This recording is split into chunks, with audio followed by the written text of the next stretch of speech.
Hello guys! Hello! Libra. Alamin natin Libra kung ano ang messages, vibration, babae energy para sa inyong lahat.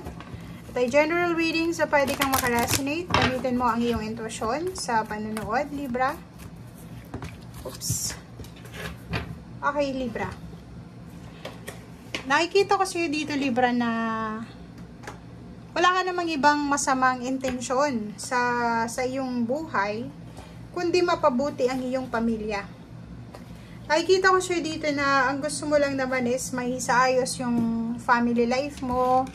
Pwede yung iba nagbabalak ng selebrasyon sa pamilya, gustong maipaayos yung bahay, maparenovate yung bahay, magkaroon ng peace and harmony sa loob ng bahay.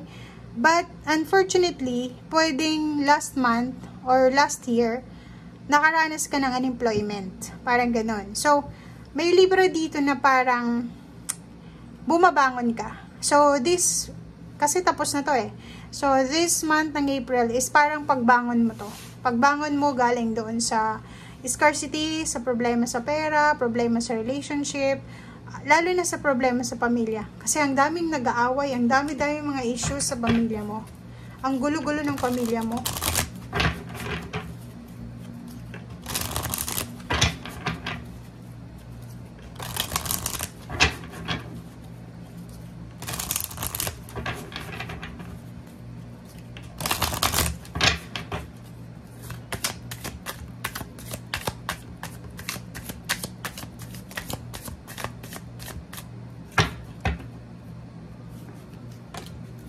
Okay, first two cards dito sa second deck is kailangan mo daw mag-set ng intention kasi parang magmamanifest ka ngayon, parang magsiset ka ng new goals kasi papasok ka sa isang phase or sa isang estado ng buhay mo na plenty, 'di ba? Yung parang nasanay ka siguro, Libra, sa walang-wala ka, 'di ba? Nasanay ka sa scarcity eh. Nasanay ka sa wala. Nasanay ka sa kung ano lang yung meron, yun lang. Dito sa number 16 at number 7, ihanda mo ang sarili mo kasi may paparating sa inyo na unexpected windfall or sudden windfall ng money. Okay? So, yung mga goals mo sa buhay, malapit mo na siya na maabot. Or parang abot kamay mo na yung mga goals mo. May mga umaaligid na blessings sa paligid mo na hindi mo pa siya masyadong nakikita pero parating na siya sa'yo. Okay? So, ito naman, pay attention sa kung anong nangyayari sa paligid natin. Kasi maraming mangyayari talaga, guys, na makakatulong sa'yo. So, para hindi mo ma-miss yung mga importanteng detalye, para hindi mo ma-miss yung blessings na to, kailangan mong mag-pay attention ka. Pay attention sa kung ano yung nangyayari sa paligid mo.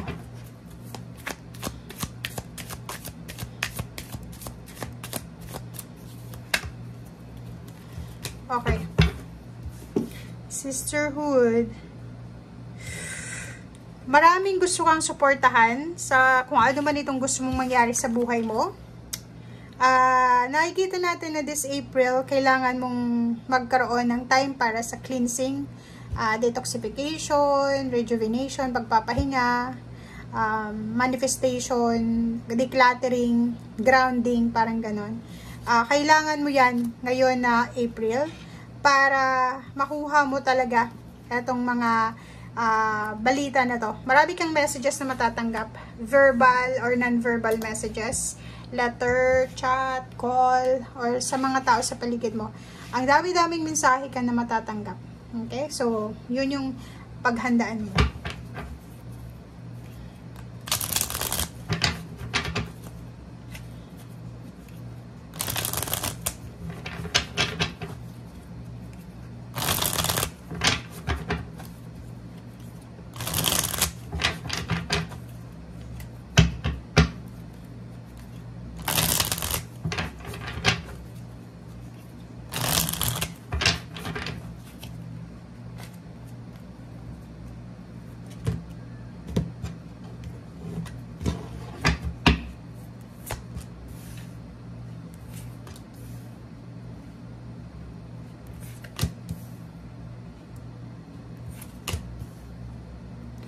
Okay. So, dito sa barahang to, sinasabi ng baraha dito na may mga plano ka sa buhay na nahang na siya. 'Di ba? Parang hindi siya natuloy, pero ngayon, parang nararamdaman mo na mas komportable ka. Like, hindi natuloy yung ganitong like pag-abroad mo, pero hindi ka nangihinayang. Walang regrets dito. Mas tinatanggap mo siya. Mas peaceful ka ngayon kasi parang na-realize mo na, hindi pala ako para doon. Kasi may opportunity pala na naandito sa akin, malapit, na doon pala ako magtatagumpay. Parang ganon. Yung iba din sa inyo dito is marami kayong mga hindi itinuloy na projects, relationship, or kung ano pa man, na hindi kayo nagsisisi. This month ng April, sinasabi ng barahan na ihanda mo yung iyong sarili kasi may papasukin ka na isang, yun na nga, may sudden wealth dito, sudden pag-ulan ng pera, pag-ulan ng swerte sa buhay mo. Ihanda mo yung sarili mo kasi may papasukin kang bagong pinto. It's a gateway, malaki siya, na gateway ng happiness, healing, personal, financial healing, na pwedeng magdala sa'yo ng excitement and pera ito. So, pwedeng may mag-offer sa'yo ng work, it's either business, may mag-offer sa'yo ng trabaho. Okay? And pwede din na yung offer sa'yo is hindi trabaho, pwede din na ang offer sa'yo is reconciliation, apology, or matapos na yung mga issue sa buhay mo. Ang dami-daming balita dito, guys. So, yun ang kailangan mong paghandaan. Ihanda mo ang sarili mo para sa napakaraming balita dito. Left and right. Ang daming magchat-chat sa'yo, ang daming magtatanong. Sasabihin sa'yo, Libra, ano bang nangyari ganito, ganyan? Totoo ba yung chismis? Totoo ba? Parang ganun. So, yun. May parating din ditong balita ng travel. So, pwedeng may nakahanggang plano na pagta-travel and matutuloy na siya. May lilipat ng bahay, lilipat ng trabaho, lilipat ng lugar, lilipat ng kung ano pa man ang lilipatan mo. Okay? So, nakikita natin dito na yung lilipat sa bagong lugar or lilipat sa bagong trabaho, pwedeng yung unang reaction nyo is medyo malungkot kayo. Kasi, siguro napamahal na kayo doon sa dati nyong lugar, sa dati nyong trabaho. But, sinasabi ng barasa dito, huwag kang malungkot. Kasi, etong pupuntahan mo is promising land ito.